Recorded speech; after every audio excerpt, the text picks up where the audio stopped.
changements auxquels nous invite le chef de l'État. Elle sera plus attentive et orientée vers la satisfaction de l'usager. Le clientélisme y sera aboli, conformément à l'invite du chef de l'État aux agents de l'administration. Chaque agent de l'État, à quelque niveau qu'il soit, devra faire sien le nouveau paradigme d'une administration performante et moderne. À cet effet, le gouvernement engagera les réformes idoines pour doter les services administratifs de capacités humaines qualifiées. De bâtir une administration publique autour des principes de probité et d'intégrité, autour du Djoub, du Djoubel et du Djoubbanti. Monsieur le Président de l'Assemblée nationale, honorables députés, après vous avoir rappelé ces principes et après vous avoir dressé l'état des lieux, vous avoir rappelé les 7 principes qui vont fonder notre logique de rupture, nous allons faire quelques développements sur le cap 2025-2029. Les ruptures que je viens d'évoquer guideront notre stratégie opérationnelle pour les 5 prochaines années. Pour cela, notre premier devoir est de traduire la vision du chef de l'État de façon concrète pour qu'elle soit partagée et que chaque Sénégalais soit fier d'en parler, soit fier chaque jour d'y apporter sa pierre. D'abord, un Sénégal souverain sera une réalité tangible si nous nous en donnons les moyens en matière économique, énergétique, alimentaire, pharmaceutique, scientifique, technologique et sécuritaire. Un Sénégal juste repose sur une véritable paix sociale, une nation où règne la justice, l'équité, l'unité et la cohésion nationale. Un Sénégal prospère implique de tripler le revenu par habitant pour rejoindre la catégorie supérieure des pays à revenus intermédiaires. Et cette ambition sera réalisée grâce à une croissance annuelle minimale de 6,5% sur 25 ans qui transforme qualitativement la vie des populations. Croissance inclusive, s'entend, et une croissance endogène également. Monsieur le Président de l'Assemblée nationale, honorables députés, l'agenda national de transformation se décline en 4 axes, à savoir, premier axe, une économie compétitive. Deuxième axe, un capital humain de qualité et l'équité sociale. Troisième axe, un aménagement et un développement durable. Et enfin, quatrième axe, une bonne gouvernance et un engagement africain. Pour réussir ces axes, il y a des prérequis indispensables. Les conditions de succès de cette vision reposent sur des prérequis relatifs à la présence d'un État stratège, sachant anticiper les mutations, sachant planifier les actions, sachant réguler efficacement et dans la transparence les politiques publiques. Ces prérequis ne sont toutefois pas des conditions suffisantes dans le cas des pays en développement comme le Sénégal, fortement dépendants des flux de financement et d'investissements étrangers. Il leur faut impérativement résoudre cette problématique de dépendance en relevant sensiblement leur capacité de mobilisation de ressources internes au travers de la politique fiscale, l'approfondissement du marché du crédit bancaire et du marché financier, mais surtout la promotion de mécanismes alternatifs de financement. Concernant la politique de relèvement sensible des recettes de l'État, la fiscalité, il ne faut pas que les Sénégalais en aient peur, parce qu'elle est la base et le soutien de toute action politique et de toute capacité à relever l'offre de biens et services publics. La fiscalité est certainement le maillon le plus important de la politique budgétaire.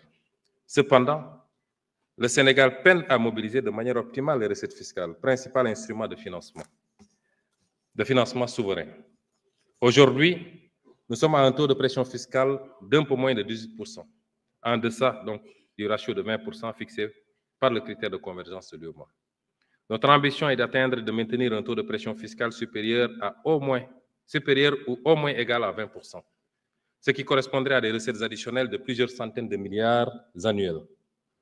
Ce résultat est largement à notre portée si notre système fiscal et notre administration fiscale et nos administrations fiscales et douanières qui l'exécutent sont purgées des tares qui plombent leur action. Il s'agit notamment de juguler le phénomène incontrôlé des niches fiscales avec son corollaire mal ou sous-évalué de perte de recettes. Monsieur le Président de l'Assemblée nationale, honorables députés, dans le cadre de l'ambitieuse réforme fiscale que je propose, mon gouvernement s'engage ici et maintenant à formuler et à mettre en œuvre des mesures fortes de rationalisation des dépenses fiscales afin de réduire progressivement l'impact des exonérations sur la mobilisation des recettes, tout en restaurant des marges budgétaires pour le financement de notre politique économique et sociale. Notre politique fiscale conciliera le besoin de mobilisation des recettes fiscales à la politique de promotion des investissements dans le pays. Pour relever ce défi, le Sénégal procédera à l'évaluation d'impact économique et social des avantages fiscaux au-delà des évaluations budgétaires habituelles. Aujourd'hui, l'analyse des données sur les dépenses fiscales donne l'impression d'une générosité sans contrôle de l'État, pour des résultats dont l'efficacité n'est pas démontrée. Ces dépenses évaluées sur la période 2019-2022 s'élèvent à 2 232 milliards de francs CFA. Cet exercice devrait être un instrument de pilotage permettant d'apprécier l'efficacité et l'efficience des dépenses fiscales. Ainsi, nous élargirons le périmètre de l'évaluation des dépenses fiscales, c'est-à-dire celui des mesures recensées et évaluées, à travers l'audit exhaustif de toutes les mesures tendant à baisser le poids de la fiscalité pour une activité économique ou une catégorie socio-professionnelle de citoyens contribuables. Une nouvelle matrice des mesures dérogatoires devra être dressée à fin décembre 2025. Le gouvernement travaillera également sur la rationalisation des exonérations relatives, premièrement à l'impôt sur les sociétés des cimenteries, l'impôt sur le revenu, notamment par une réactualisation du barème progressif, aux consommations de la tranche sociale des livraisons d'eau et d'électricité, pour ne viser que les consommateurs les plus défavorisés. Les nombreuses conventions fiscales conclues par le Sénégal seront également examinées. Au terme des divers recoupements, à ce jour, le Sénégal disposerait de 18 conventions fiscales bilatérales en vigueur. Cette politique est un véritable boulevard à la fraude et à l'évasion fiscale. C'est pourquoi, conformément aux directives du président de la République, nous procéderons au retrait du Sénégal de toute convention bilatérale avec un paradis fiscal et renégocierons les clauses défavorables des conventions conclues avec des États à fiscalité normale lorsque ces conventions nous sont défavorables. Nous lancerons le chantier de la rationalisation des mesures dérogatoires éparpillées dans plusieurs textes, le Code minier, les zones franches industrielles, le régime d'entreprise France d'exportation, le Code pétrolier, le Code des télécommunications, le Code des investissements, et le rapatriement dans un seul corpus, qui est le Code général des impôts, qui sera un chantier prioritaire. Monsieur le Président de l'Assemblée nationale, honorables députés, en plus de ces mesures, il sera procédé à une vaste réforme du Code général des impôts en agissant inversement sur les taux et l'assiette d'imposition. Pour nous, et j'insiste, pour nous, élargir l'assiette fiscale tout en abaissant graduellement les taux d'imposition moyens est la stratégie appropriée pour parvenir à une fiscalité efficace et équitable. Faire payer moins à chaque Sénégalais, mais faire payer à tous les Sénégalais. Pour ce qui est de l'assiette, par exemple, la correcte fiscalisation de secteurs à fort potentiel, tels que l'immobilier, le foncier et l'informel, est un impératif budgétaire prioritaire. Par ailleurs, nous procéderons à la réinstauration du dispositif de contrôle et de taxation des appels entrants, supprimé en 2012, juste quelques mois après l'arrivée au pouvoir du précédent président de la République. Initialement, la taxation sur les appels entrants devait permettre à l'État d'engranger des recettes parafiscales de l'ordre de 50 milliards par année. Ce cadeau fiscal bien généreux ne se fondait sur aucun argument techniquement documenté et économiquement justifié, si ce n'est le respect d'engagement de campagne auprès du patronat étranger du secteur des télécommunications.